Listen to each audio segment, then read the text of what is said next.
apparently, not counting Ma'am Solo K. Vess, who looks like she got hit by the ugly stick every branch she fell down on the tree. The story is actually about two brothers.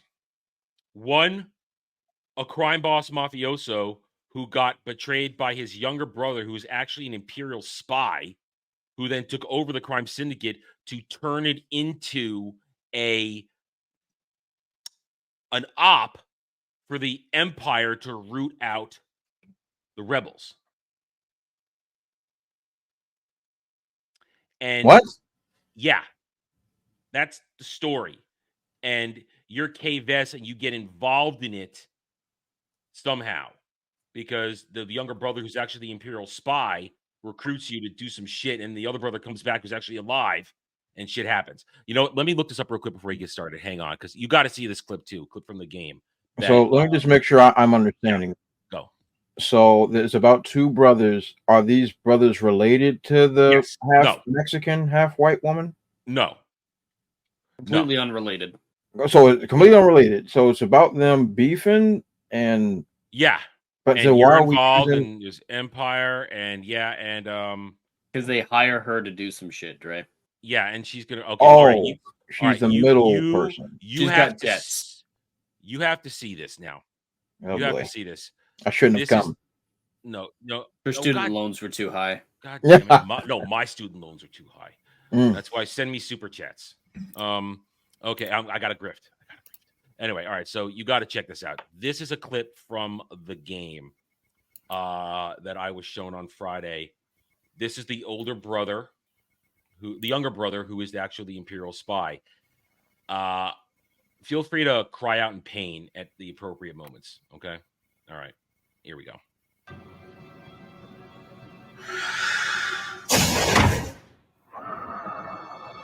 Oh, God. Oh. This is a surprise?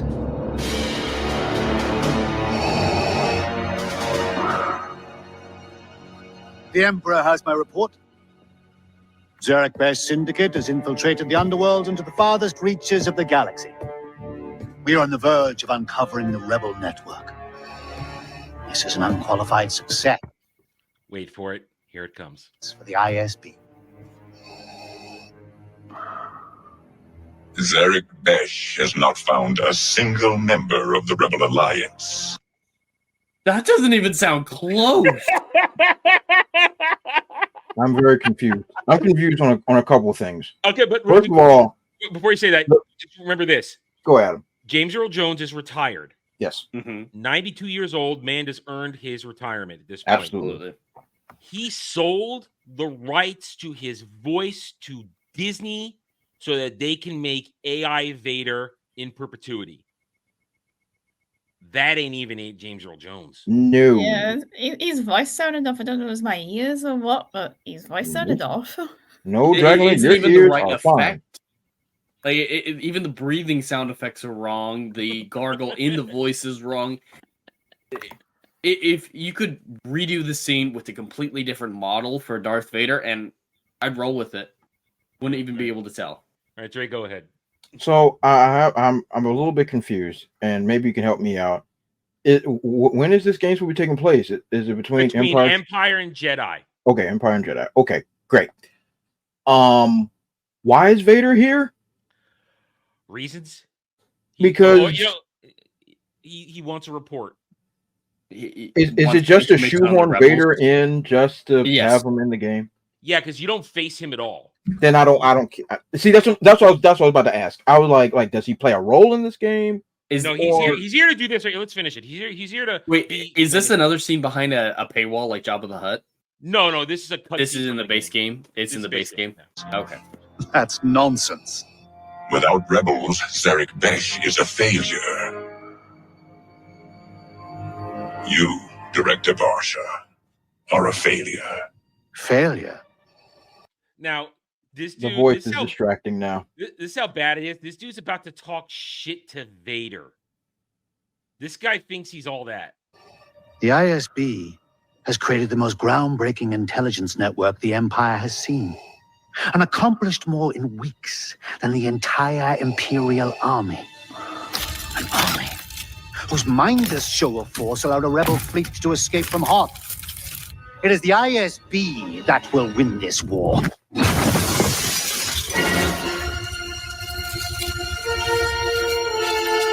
I'm so close. Lord Vader. This music is terrible. I was like, what is it with the music on this? It's horrible. Okay, You're Disney. You own it. Play the Imperial March. I have a problem with whoever this character is. Now, I can understand. See, this is why I asked my earlier question of when this game will be taking place. Mhm. Because if this game took place before A New Hope, when it's established that Darth Vader is pretty much just the shadow hand of the Emperor, and people aren't really aware of how this dude gets down, fine. You're gonna talk your trash. If this joint is happening right after Empire, everybody in the Empire knows who this man is and what he's capable of doing. Why is this man talking trash? It's because they don't know Star Wars. That's a great example, Dre. They were member bearing you, because the feeling I got was the guy he force choked in A New Hope in the Imperial Council room who was talking shit to him. But like you said, there's a foundation for that scene happening. But they're just like member, without realizing the changes that have happened between that point and this point. Years have passed. Years. And Years, yeah. And our entire conquest by Vader has happened in between those two time periods. Yeah. With him being the shadow hand and then the actual physical representation after the death of Moff Tarkin. What is going on here? These people don't know what they're doing. Go, even if you don't even know all the lore, if you don't even know the comic lore or any of that, just watch the movies. Yeah. Watch the movie. There'll be more than enough to give you concrete on how the entire Empire viewed Vader post A New Hope. Vader in Empire, Vader kills 2 high-ranking Imperial Navy officers in that movie alone. And that begins the lore that Vader didn't tolerate mistakes. And at this point in this game, I'm assuming K-Vess has been such a problem that this dude's whole plan is falling apart. What this is just, it's another example of what Disney Star Wars, frankly, has made their calling card for the past decade plus now. Trying to insert retarded, nonsensical, lore-breaking stories into actual George Lucas Star Wars lore. They did Obi-Wan is one of the most egregious examples we have. But they do it in the comics, they do it in these video games. They try to add shit and change it. And by forcing in these moments like this, you begin to diminish the real thing. And that's all they ever do. They force in all this stuff and they take away the soul of what they're trying to create. And let's watch the last part of this. Then I suggest you find some rebels, Director. The Emperor is waiting.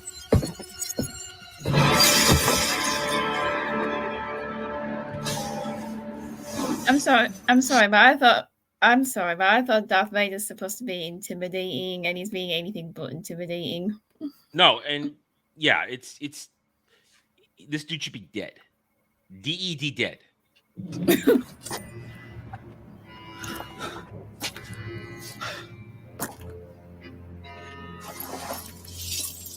And also, this is Disney Star Wars to the T. This whole white uniform bullshit. Only one officer wears a white uniform in actual lore, and that is a Grand Admiral. This Imperial Security Bureau bullshit they came up with in Andor, where they all wear white officers. That's bullshit. That's bullshit. The white is reserved for a Grand Admiral. The first time we saw that kind of uniform was when Thrawn was brought on the scene. And it's like, holy shit. It was a big deal that he's wearing a white uniform because generally it's Imperial gray or Imperial tan or Imperial black.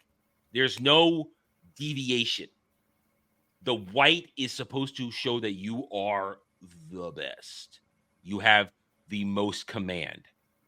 And now they roll out these freaking fake Imperial spy network assholes in their white uniforms. There's some logic flaws with that. You think the spy network, people who work in secret, wouldn't have something to make them stand out and be unique and be immediately recognizable. Having them with unique uniforms kind of defeats the whole purpose of subterfuge. Yeah.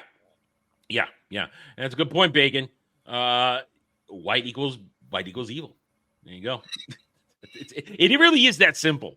It really is that simple. Yep. Ready my ship. Now.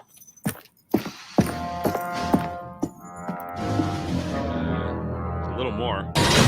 Director Barsha, There's more.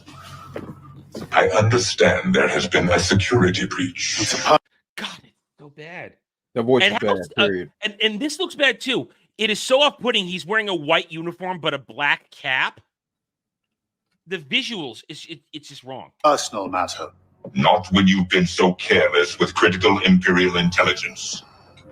You have outlived your usefulness to the Emperor.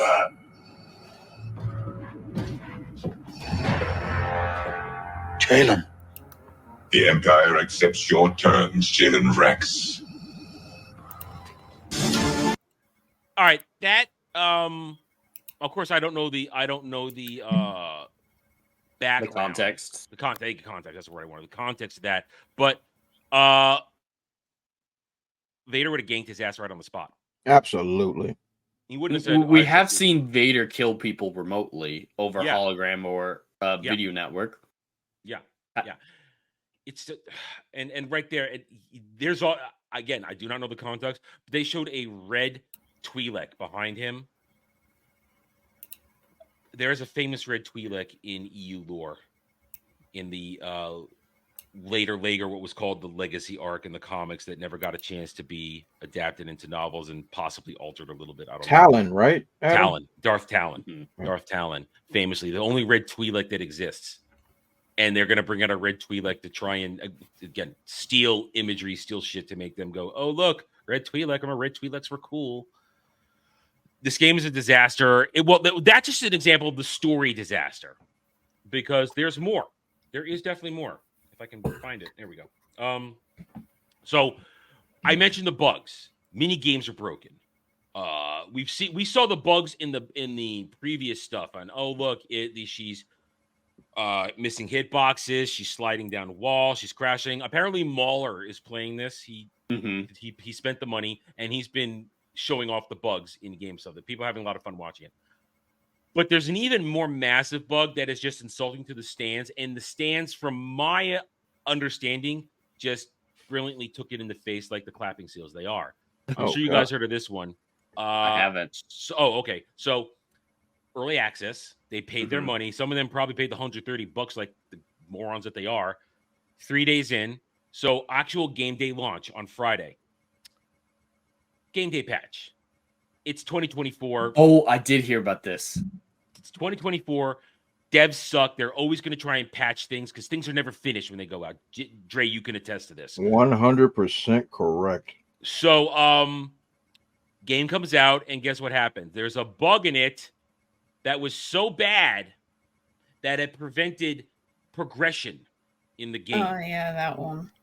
And it doesn't. The patch didn't just fix it. You can go forward. No, if you had been playing since your early access, guess what? You had to start the game over because Yikes. your data is corrupted. What a nightmare.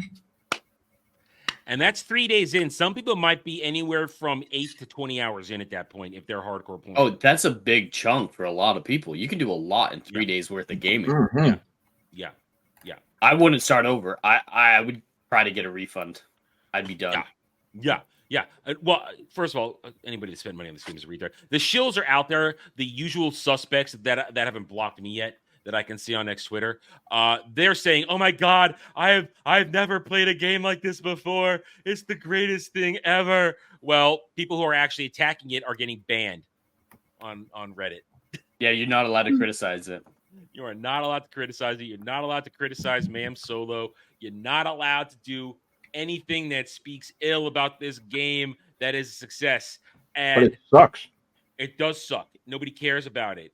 And we're going to find out soon. Because remember, we're only not even 3 business days, and there may be a delay because tomorrow's Labor Day. It's a holiday. A lot of things aren't going to be going on. I myself screwed up. I was planning to go take my car in tomorrow, and I got to do it on Wednesday. I was planning to do a little extra shopping. Yeah, I screwed myself over. Can't go anywhere. Everything's shut. So, but things are getting delayed. But within 3 days, we knew the success that was Black Myth Wukong. 10 million copies sold, $600 million made. Tuesday, Wednesday, I'm going to be looking, and if I see it, video on the way, what are the sales numbers for Outlaws? I don't think they're going to report them because this isn't like a Nielsen situation where there's a public, as far as I'm aware, something that's easily found. The companies report these numbers voluntarily. If they're bad enough, they're not going to report them. They didn't report Mirage's numbers for a long time. Ubisoft didn't. But when Valhalla was successful, Valhalla is the highest selling Assassin's Creed game in history. They reported that shit immediately. So I don't think they're going to report it. Well, here's also something interesting here. I just plugged this in. I'll share my screen again. I've been plugging this in since Wednesday last week, and I get the same results every time. When I look for Outlaws Steam charts, it doesn't come up. Well, they're not on Steam. It's on Steam. Ubisoft hasn't been on Steam in the last few releases. I saw somebody say it was on Steam. Because they're on Epic and they have their own platform. Oh, okay. I guess they might have changed it, but like Mirage and Valhalla, I had to get on the Ubisoft store. Okay, then that's my mistake. They might have changed it though. Never mind. Boomer. Chastise me, make fun of me. But you understand what we always were saying though. You're right. You're absolutely right. They will only release these numbers when it's good. So it's just as damning if they don't release numbers, especially with the amount of money they spent. A few $100 million in this game. Okay, it's not the same. Okay, they spent a few $100 million on this game. This is the most expensive game Ubisoft has ever made, from what I last heard. I mean, I'll look it up again. Yeah, the base budget was $200 million, is what I heard. So oh my god! Star Wars Outlaws. Where does the money go? As soon as Disney gets involved, budgets just go insane for virtually no reason. Is it the rights? Did Ubisoft have to pay for the rights to make the game? Here it That's is. a good question. Maybe because Disney I'm charged pretty them. sure they already had a deal with Disney when they were working on. Well, that was EA's deal. No, Yeah, I was EA wrong. did Battlefront. That was EA's deal. I don't know if Lucasfilm charged them a godless licensing fee, and that's what's taking up a lot of the budget. Now, this just says marketing, but add that onto the budget. Largest marketing budget in Ubisoft history. Add on to the budget. This thing costs hundreds of millions of dollars to make and market. And I don't know if the formula is the same or similar for movies or not, but yeah, you still need a good 700 million, I'm betting, to break even at this point. Yeah, it's this game is destined to be mocked forever. There's no way this game's a success. People who are streaming it are not streaming it because they're excited. They're streaming it to get views and clicks to show how bad and broken it is. So it's Disney Star Wars. It's like I said, it's what they do. They try to create stories and things that have no place in Star Wars. All it does is ruin and water down the brand. And therefore, fine, do it. This is watered down, wrong term. No, this is gasoline on the fire. This is gas on fire. Let it burn faster. Let it burn brighter. Let it burn down to nothing. Thanks for watching, everyone. If you enjoyed the video, hit that like button, subscribe to the channel. Check out my gaming channel at Renaissance Nerd Arcade and follow me on X Twitter under @TheRedNerd. Thanks again for watching. Take it easy.